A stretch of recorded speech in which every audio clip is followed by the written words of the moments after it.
Jadi yang lalu kita sudah bahas, kita ulang kembali supaya lebih mendalam, toh, lebih paham. Ya. Jangan dihafal ya, dipahami, diselami, dipahami, dan nanti bisa Anda bahasakan dengan bahasa sendiri, direproduksi informasi yang masuk, ya kita paham, kita selami, terus direproduksi bisa dengan menggunakan diksi-diksi kita masing-masing, pilihan kata ya.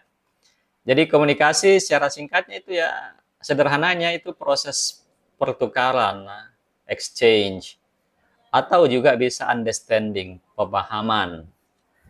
Nah, pemahaman mengenai apa? Informasi antara siapa ya? Antara banyak pihak, bisa dua pihak, bisa sejumlah pihak. Bahkan ada yang menyebutkan juga sebenarnya bisa ada komunikasi interpersonal. Jadi ada komunikasi dengan diri. Jadi kalau kita bergumam, berbahasa sendiri, itu kan juga adalah komunikasi, berkomunikasi dengan jiwanya, dengan dirinya sendiri. Ya, kan kadang kita begitu. Ya, cuma itu sifatnya abstrak, tapi itu terjadi. Nah, komunikasi ini dapat terjadi dalam ragam bentuknya, toh. Ada yang verbal, ada yang non verbal, ya kan. Nah, ada yang menggunakan ya itu semacam body language, ya non verbal. Jadi berkomunikasi itu bisa tidak hanya dengan kata, tetapi juga bisa dengan ya dengan gerak tubuh ya, kinesik, ekspresi muka, ya kan. Nah, itu rupanya gerakan tubuh, ya, kedipan mata, ya, model rambut, ya, ke model busana, semuanya itu membawa pesan, message, simbol-simbol macam itu membawa pesan. Jadi itu kan semua komunikasi. Ya, cara jalan, ya, cara berbicara, pilihan kata-kata tertentu, semuanya itu mengkomunikasikan sesuatu yang kadang kita tidak sadari, ya. Padahal itu sebenarnya kita mengkomunikasikan sesuatu pada pihak lain misalnya. Oke, yang kedua, sumber ya, ini menjadi fokus kita ya. Sumber komunikasi dalam Islam itu ya. Jadi sumber komunikasi itu ya ada pihak ya, pihak yang berinisiatif untuk menyampaikan pesan atau informasi ya. Itu bisa menjadi sumber, dikatakan sebagai sumber ya. Pihak yang berinisiatif untuk menyampaikan informasi ya. Nah, namanya bisa beragam. Bisa kadang disebut komunikator macam ini, sender ya, send yang menyampaikan, kemudian bisa encoder, speaker, atau originator, bisa macam-macam bisa kita pakai di situ ya istilahnya toh. Artinya pihak yang berinisiatif untuk menyampaikan ya. Nah, bisa komunikator, sender yang mengirimkan ya, mengirimkan sinyal, informasi ya, berita, encoder dan seterusnya ya. Nah, dalam Islam pihak yang berinisiatif menyampaikan pesan pada awalnya ya, yang pertama tentu kan Allah itu. Ya, karena sebentar kita akan ya. Ya. Jadi pihak yang jadi Allah itu sebenarnya berinisiatif untuk menyampaikan sesuatu kepada hambanya tuh. Nah, kita bisa lihat tadi disebutkan ada dua modelnya. Jadi pesan itu ada bisa berupa ayat, kan ayat itu pesan itu sebenarnya itu ada tanda-tanda itu kan pesan. Kaulia, kaunia. Jadi Allah komunikasikan yang berinisiasi untuk menyampaikan pesannya melalui alam, melalui Quran. Nah, pesan itulah yang nanti harus kita baca. Misalnya alam, memang bukan tidak ada aksaranya tuh, tidak bisa dibaca semacam kita baca buku kan. Tapi dia buku besar sebenarnya yang bisa dibaca, tapi bukan dengan membaca laksana membaca aksara.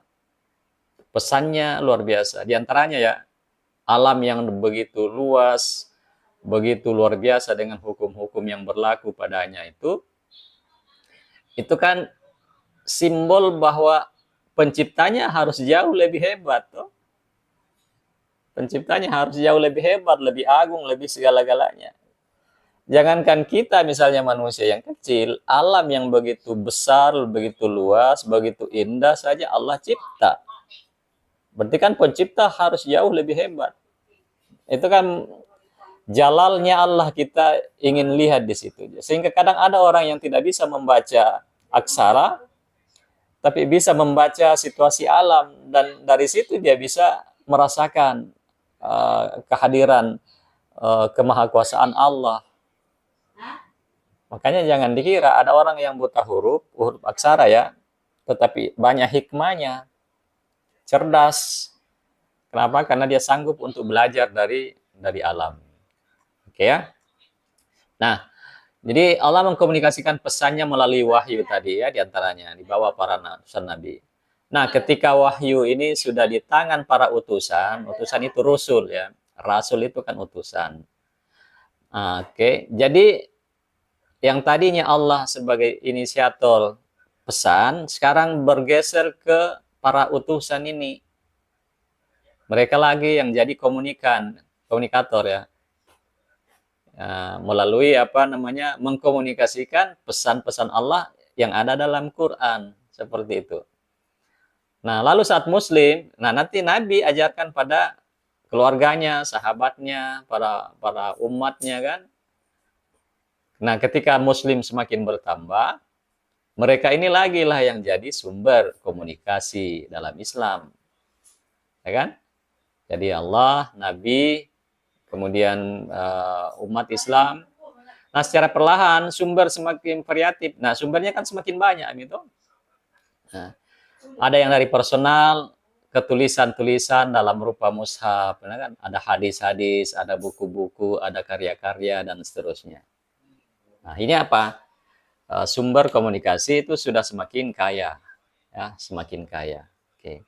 Nah, kalau kita petakan secara lebih sederhana seperti ini, sumber komunikasi, sumber utamanya Quran, ya, hadis. Ada sumber sekundernya, ada misalnya ijma, ada qiyas, ada qaul ulama, qaulus sahabah, ya.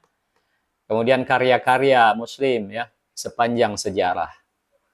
Ada tulisan kan, ada ucapan, ada kreasi seni, ada pahatan, itu kan karya-karya Muslim yang secara historis ada.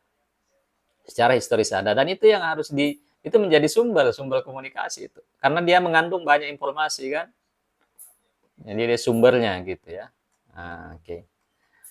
Nah, sekarang kita lihat karakter ya, sumber komunikasi secara umum ini, karakter sumber komunikasi secara umum. Nah, sumber komunikasi ini kan dapat berupa individu kan, tadi sudah sebutkan, bisa berupa kelompok kalau sudah jadi suatu komunitas tertentu yang spesifik, bisa jadi sumber komunikasi organisasi ya begitu ya, perusahaan, korporasi, bahkan negara itu ya. Kedua, sumber komunikasi dapat mengambil keputusan untuk berkomunikasi, ya itu tadi ada inisiatornya. Ya, dia bisa mengambil inisiatif keputusan untuk berkomunikasi. Nah, sumber komunikasi yang ketiga dapat memunculkan ide dan mengirimkan pesan untuk berbagi informasi dengan pihak lainnya. Itu karakter-karakter yang ada di situ ya. Nah, jadi dia bisa dapat memunculkan ide, kemudian ide itu nanti disebar, di-share, ya kan? Maka dia menjadi sumber informasi. Tapi bisa jadi dia jadi sumber informasi sekunder. Karena ada yang sebelumnya yang misalnya dia baca, ya kan, dia selami, kemudian dia reproduksi ulang untuk dia sampaikan. Ya. Kemudian sumber komunikasi dapat memperkuat, melemahkan, atau bahkan memanipulasi pesan yang disampaikan. Nah, ini di sini masalahnya. Ya, nanti bedakan antara sumber komunikasi, misalnya Allah dengan malaikat dan nabi, para nabi. Mereka itu tidak mungkin memanipulasi pesan.